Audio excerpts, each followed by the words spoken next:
Fitnah terbesar akhir zaman ditandai dengan kemunculan Dajjal, ahli neraka, yakni ciri-ciri Dajjal dalam Al-Quran. Dalam banyak hadis tercantum dengan jelas akan bahaya makhluk ini. Bahkan setiap nabi pun pasti memperingatkan umatnya untuk waspada agar tak termakan oleh fitnahnya.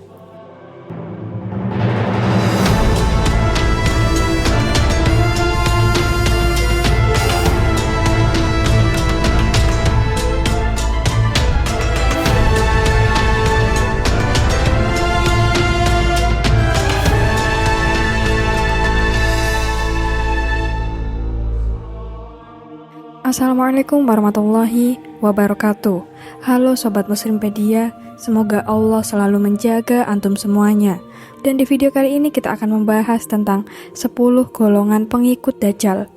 Supaya umat Islam bisa terhindar dari fitnahnya, di antaranya adalah melalui jalur ilmu, yakni alasan mengapa Muslim harus menuntut ilmu, dengan mengetahui siapa pengikut Dajjal, ahli neraka di akhir zaman.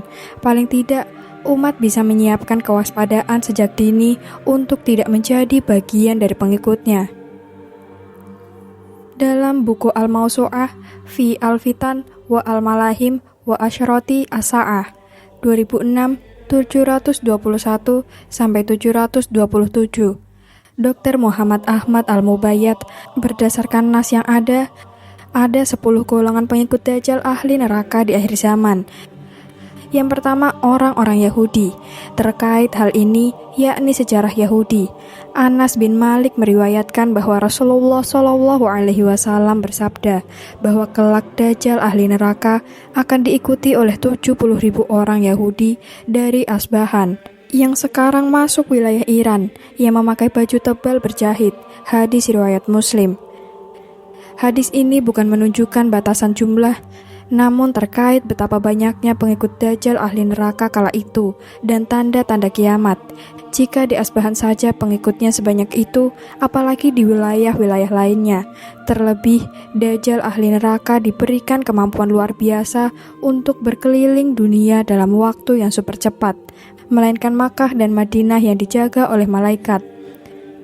Penyebutan orang Yahudi, yakni perbedaan Bani Israel dan Yahudi, dikaitkan dengan Dajjal ahli neraka sangatlah menarik bila umat Islam mau menarik benang merah antara kejadian-kejadian di dunia sekarang ini hingga akhir zaman.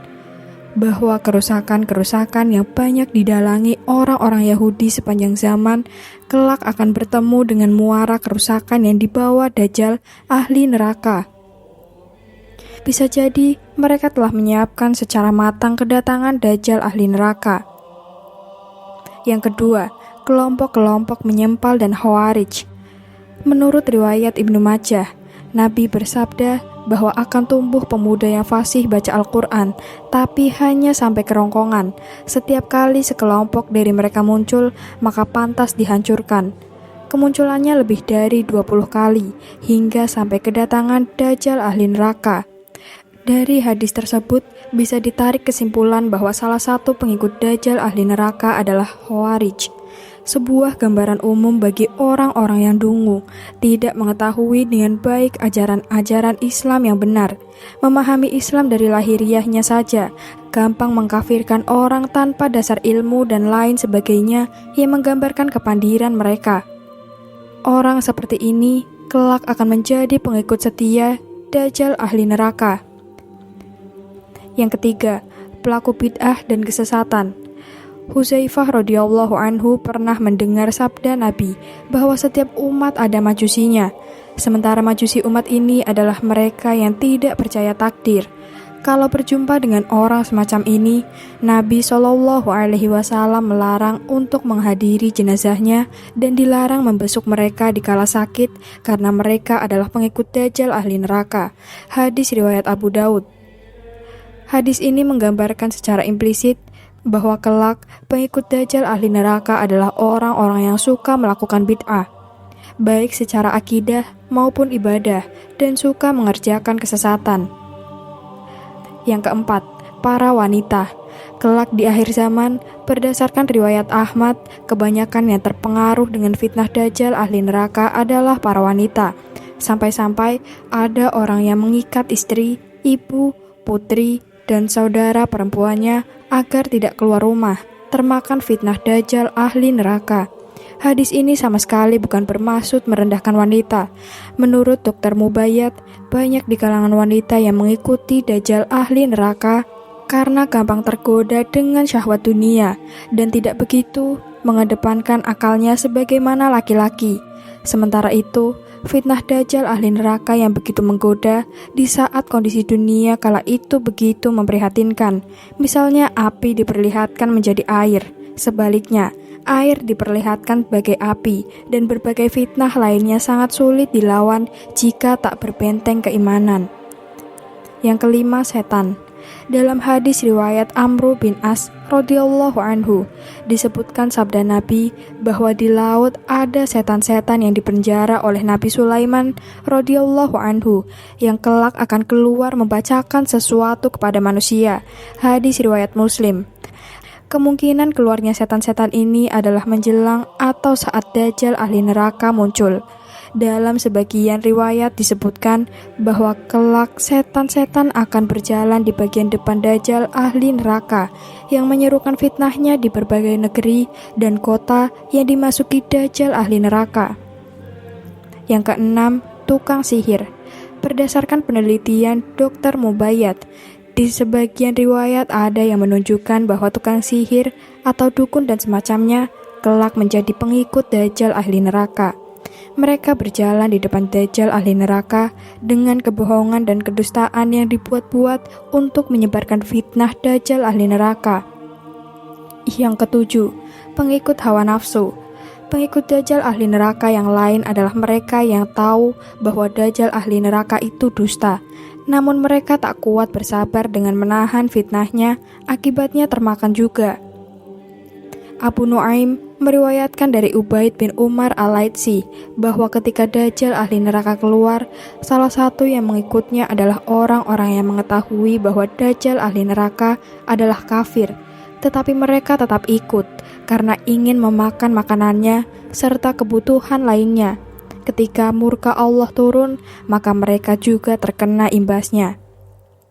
Yang kedelapan, berbohong atau dusta bukan sifat muslim. Allah mengutuk orang-orang yang banyak berbohong. Terkutuklah orang-orang yang banyak berdusta. Quran Surat Az-Zariyat ayat 10. Siksa yang pedih di neraka disediakan bagi para pendusta. Dalam hati mereka ada penyakit, lalu ditambah Allah penyakitnya, dan bagi mereka siksa yang pedih disebabkan mereka berdusta. Quran Surat Al-Baqarah ayat 10. Kecelakaan besarlah bagi tiap-tiap orang yang banyak berdusta, lagi banyak berdosa. Al-Jasiyah ayat 7. Jika sering berdusta, maka itu akan menyeretnya ke neraka. Hendaklah kamu selalu benar. Sesungguhnya kebenaran membawa kepada kebajikan dan kebajikan membawa ke surga.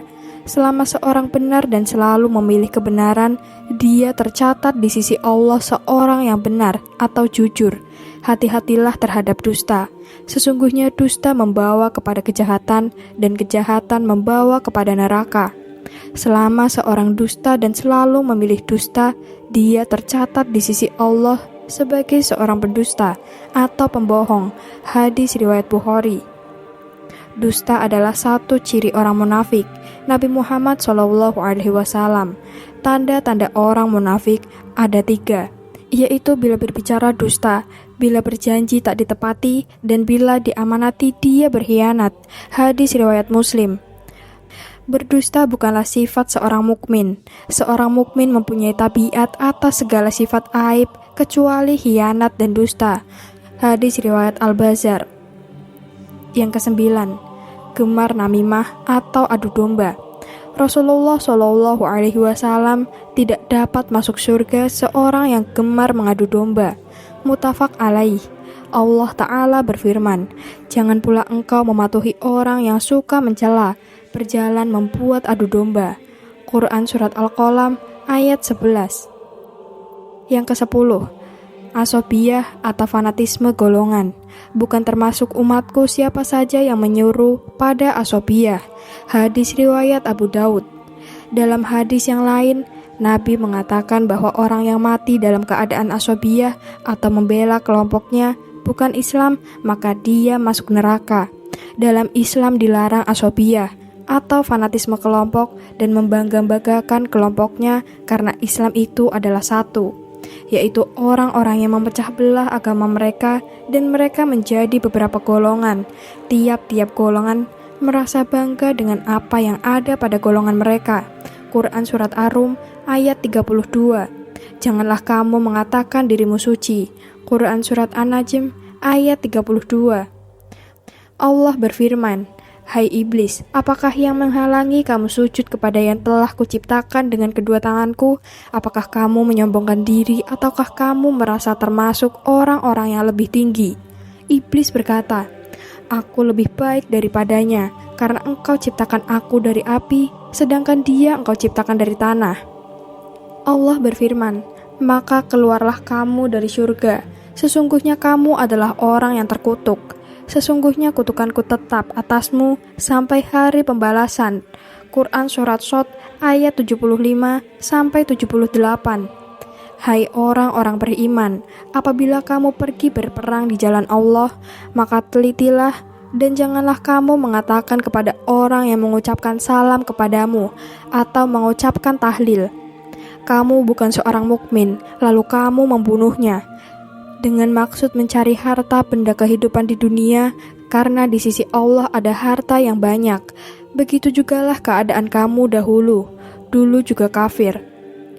Lalu Allah menganugerahkan nikmatnya atas kamu, maka telitilah. Sesungguhnya Allah Maha mengetahui apa yang kamu kerjakan. Quran Surat An-Nisa ayat 94. 3 perkara berdasarkan dari iman. Yang pertama, tidak mengkafirkan orang yang mengucapkan la ilaha illallah karena suatu dosa yang dilakukannya atau mengeluarkannya dari Islam karena sesuatu perbuatan.